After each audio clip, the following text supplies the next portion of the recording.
čudesan prizor u Japanu, brodovi duhova isplivali s morskog dna posle skoro 80 godina na ostrvu danas nema stanovnika, ali su na njemu prisutne japanske oružane snage koje su tamo došle nakon što su Amerikanci 1968. vratili ostrvo pod upravu Tokija, prenosi Jutarnji list. Čak 24 broda koja su potpljena u toku bitke za Iwo Džimu, u kojoj su se Amerikanci i Japanci sukobili u zadnjim mesecima Drugog svetskog rata, isplivala su sa morskom dna na obali Iwo Džime. Uzrok iznenadne pojave brodskih olupina je pomeranje morskog tla usled aktivnosti vulkana Suribachi, piše Daily Mail.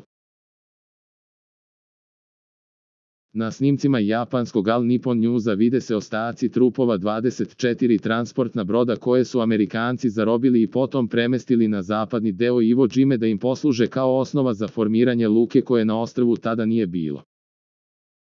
Ti brodovi su poslužili kao svojevrsni lukobrani, kako bi od talasa i vetra zaštitili američke brodove s kojih su se iskrcavali vojnici, naoružanje i oprema.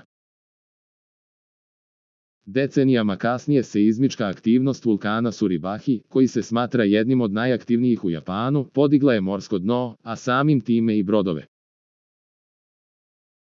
Na ostrvu danas nema stanovnika, ali su na njemu prisutne japanske oružane snage koje su tamo došle nakon što su Amerikanci 1968. vratili ostrvo pod upravu Tokija, prenosi Jutarnji list.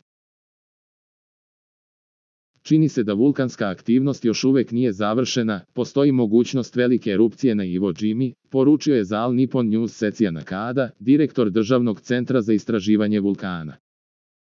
Na Iwo Džimi je do sad zabeleženo najmanje 10 erupcija, a posljednja se dogodila 1982. godine. Samo ostrvo se od 1952. godine zbog vulkanske aktivnosti izdiglo za najmanje 10 metara, prema istraživanju sveučilišta Oregon. U bitci za Iwo Džimu, koja je trajala od 19. februara do 26. marta 1945. godine, poginulo je više od 7.000 američkih vojnika i oko 18.000 japanskih, zarobljeno je samo 216 Japanaca, a završila je američkim osvajanjem ostrva.